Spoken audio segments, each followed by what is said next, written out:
खुशामदीद। और पिछली वीडियो में हमने एक पैनी गिराई थी, एक या मुझे गिराया गया था क्लिफ के ऊपर से, और जिसमें हमने 0 वेलोसिटी से स्टार्ट 0 मीटर्स पर सेकंड वेलोसिटी से स्टार्ट किया था, और जब हम नीचे टकराए थे तो 100 मीटर्स पर सेकंड हमारी वेलोसिटी थी। और उसी सब डेटा को इस्तेमाल करते हुए हमने ये मालूम किया था कि क्लिफ की हाइट जो है वो 500 मीटर्स है। और अब मैं एक और प्रॉब्लम करने जा रहा हूं, थोड़ा सा उससे मिलता जुलता है, थोड़ा सा मुश्किल है, और यहां पर फिर वही जनरल फार्मूला इस्तेमाल होगा। और फर्ज कर लीजिए कि मुझे जो चीजें मुझे मालूम है वो है final velocity, sorry initial velocity मुझे मालूम है, यानी कि मुझे बताई गई है कि इनिशियल वेलोसिटी क्या है, फाइनल वेलोसिटी मुझे बताई गई है, मुझे बताया गया है कि एक्सेलरेशन कितना है। और इन सब चीजों को इस्तेमाल करते हुए मुझे ये मालूम करना, ये मेरे गिवन है, यानी कि मुझे बताया गया, और अब मुझे जो चीज मालूम करनी है वो डिस्टेंस मालूम करना है। ठीक, ये इस तरह के कुछ प्रॉब्लम्स आते हैं, तो जाहिर बात है कि तकरीबन वैसा ही होगा जैसे कि पिछली प्रेजेंटेशन में हमने फार्मूले वगैरह इस्तेमाल करते हुए किया था। तो जैसे कि चेंज इन डिस्टेंस यानी डेल्टा डी बराबर होता है average velocity times time change in time, यानी कि डेल्टा टी। इसको हम क्योंकि हम टाइम 0 से स्टार्ट लेते हैं, इनिशियल टाइम हमारा 0 था, लिहाजा हम इसको सिर्फ टी ही लिख देंगे तो हमारा काम बन जाएगा, हमें से डेल्टा टी लिखने की जरूरत नहीं है।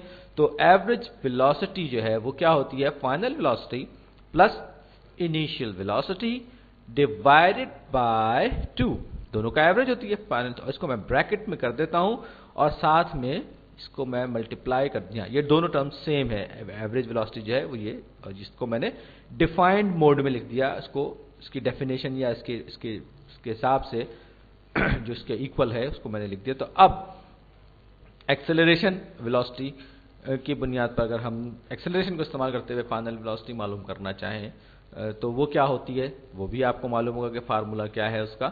तो चेंज इन वेलोसिटी या कि वेलोसिटी में जो तब्दीली आती है वो बराबर होती है Vf माइनस Vi, यानी कि फाइनल वेलोसिटी में से आपने इनिशियल वेलोसिटी माइनस कर दी, is equal to acceleration times time. यानी अगर मैं इसको इसी पूरी इक्वेशन को टाइम के लिए सॉल्व करूंगा तो टाइम बराबर हो जाएगा Vf minus Vi, Vf minus Vi divided by 2। सही, सॉरी 2 नहीं है, A है, A मैं गलत बोल गया। तो Vf माइनस Vi, तो इसको मैं यहां सब्स्टिट्यूट करूंगा इस इक्वेशन में, जो कि मैं डेल्टा डी के लिए, डिस्टेंस के लिए मैं सॉल्व कर रहा हूं। तो ये हो जाएगा मेरे पास Vf plus Vi divided by 2, और t की जगह मैं उसका सब्स्टिट्यूट रखूंगा जो मैंने सॉल्व किया एक्सेलरेशन की बेस पर, जो कि मुझे गिवन है। तो Vf minus Vi divided by A। और अब अगर आपने मैट्रिक की मैथमेटिक्स पढ़ी है तो आपको यकीनन याद होगा कि ये जो ऊपर वाली टर्म है ये बराबर किसकी हो जाएगी, Vf squared minus Vi squared divided by 2A। जी हाँ, ये वही मशहूर जमाना इक्वेशन है। तो अब इसका मतलब क्या हुआ कि आपको जो चेंज इन डिस्टेंस है, मैं पहले क्लियर कर लूं, इसको दोबारा से लिखूंगा क्योंकि मेरे पास जगह बहुत कम है। तो ये हुआ, लीजिए। तो अब चेंज इन डिस्टेंस यानी कि डिस्टेंस ट्रेवल्ड कह लीजिए आप इसको, या डिस्प्लेसमेंट टेकन, तो ये हो गया Vf squared minus Vi squared divided by 2A। तो अब मैं इसको थोड़ा सा और खेलूंगा इसके साथ, इस इक्वेशन के साथ।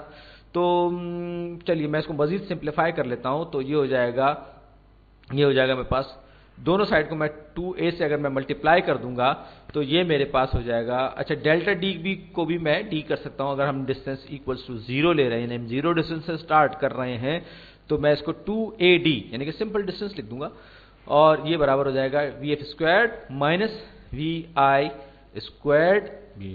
और अब मैं प्लेसेस को स्विच करूंगा Vf स्क्वायर्ड मालूम करने के लिए, तो ये मेरे पास हो जाएगा Vi स्क्वायर्ड प्लस 2AD।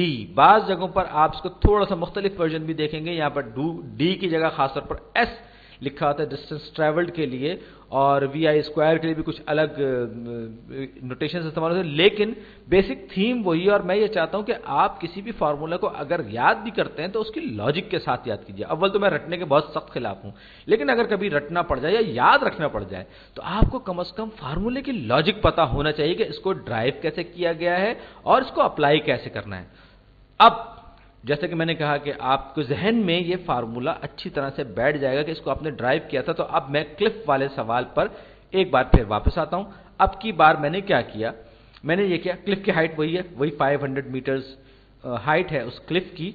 और अब की बार मैंने जो सिक्का उछाला या पेनी जो मैंने उछाली, बजाय मैंने गिराने के मैंने उसको ऊपर उछाला, ऊपर की तरफ उछाला, और इसको मैंने जो इनिशियल वेलोसिटी दी वो थी 30 मीटर्स पर सेकंड प्लस। याद रखिए कन्वेंशन ये है कि अपवर्ड प्लस होता है और डाउनवर्ड माइनस होता है। तो ऊपर उछालने का मतलब है कि मैंने इसको वेलोसिटी दी 30 मीटर्स पर सेकंड प्लस में। और अब हमें यह मालूम करना है कि ये किस वेलोसिटी के साथ नीचे जाके इसकी बॉटम से टकराएगी। यहां इस ग्राउंड पे कितनी वेलोसिटी, यानी कि इसकी वीएफ फाइनल वेलोसिटी कितनी होगी। तो अब हमें एक बार फिर ये प्रॉब्लम सॉल्व करना है फाइनल वेलोसिटी के लिए, लेकिन जरा देखिए क्या होता है। तो वीएफ स्क्वायर्ड मेरे पास, वी आई स्क्वायर मुझे दिया हुआ है, इनिशियल वेलोसिटी मेरे पास है प्लस 30 मीटर्स पर सेकंड। याद रखिए ये प्लस है, ऊपर की तरफ फेंका है, इसको हम नेगेटिव नहीं लेंगे। तो ये 30 मीटर्स पर सेकंड और प्लस ये स्क्वायर्ड हो गया और प्लस 2AD। अब याद रखिए कि मेरे पास क्लिफ की जो हाइट है वो मेरे पास 500 है, लेकिन माइनस में है। हाँ, तो मेरे पास एक्सेलरेशन ड्यू टू ग्रेविटी हमने -10 लिया था, क्योंकि ये डाउनवर्ड जाएगी आखिरकार, जब ये फाइनल वेलोसिटी इसकी होगी या एक्सेलरेट होते नीचे की तरफ आएगी। और ये यहां पर मेरे ख्याल में डेल्टा डी लिख ही दूं, क्योंकि यहां पर हमें डेल्टा डी हमारे लिए मायने रखता है। तो ये वीएफ मुझे मालूम करना है जब ये ग्राउंड से टकराएगी। तो V I is equal to 0 होता यहां पर, अगर हम किसी और में उसमें होते। बहरहाल ये जो मेरा डी आई है ये 0 है, और ये डी एफ जो है मेरा -500 है। तो अब मेरे पास ये आ गया पूरा फार्मूला। 330 का स्क्वायर होगा 900, और ये हो जाएगा 50 का 50 का 500, ये हो जाएगा 10,000 हो गया ये। अब ये आपस में जमा हो जाएगा, तो वी एफ स्क्वायर्ड हो जाएगा 10,900 मीटर। और अभी मैं यूनिट्स नहीं लिख रहा क्योंकि जगह बहुत ज्यादा तंग हो जाएगी, इसका मैं अंडर रूट ले लूंगा, स्क्वायर रूट ले लूंगा। तो ये 10,900 का स्क्वायर रूट हो जाएगा। तो ये क्या है, चलिए मैं विंडोज का फराहम किया हुआ ट्रस्टवर्दी कैलकुलेटर निकाल रहा हूं। ये रहा मेरा कैलकुलेटर, 10,900 का स्क्वायर रूट कितना बना मेरे भाई, ये बना तकरीबन 104 मीटर कुछ।